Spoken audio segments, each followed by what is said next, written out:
Okay, so how did you discover the spherical standing wave structure? I was curious.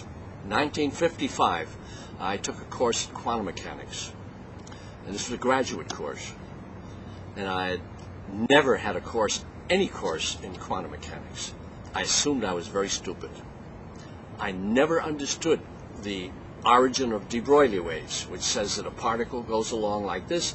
It has a wave which is inversely proportional to its momentum. Planck's constant divided by the mass times the velocity. That's called the de Broglie wavelength because de Broglie first proposed it.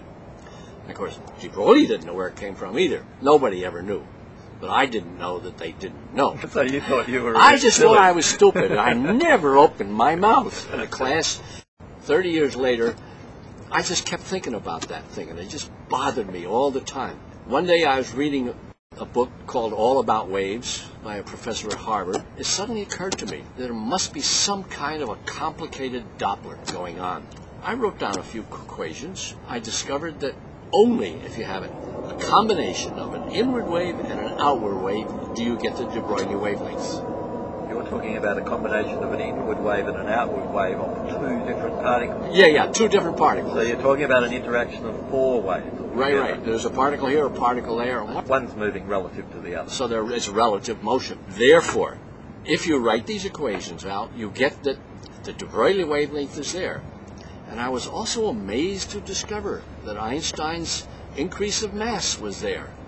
All the things which happened with relative velocity showed up. And I said to myself, this is so simple. I didn't think I discovered anything. I must admit, when you tell me this, Milo, it sort of gives a shiver down my spine. Oh, yeah? Because what you're telling me is that you've united quantum theory with Einstein's special relativity. Yeah. In that one equation. Yeah, I did. That's what you're telling me, isn't it?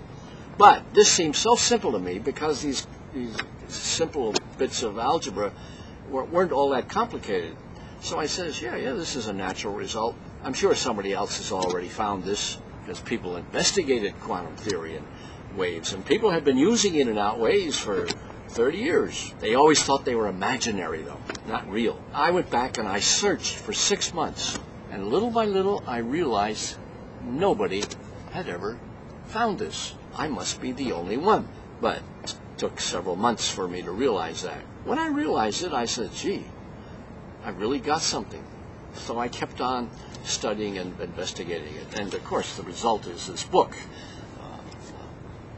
Just tells all of that work.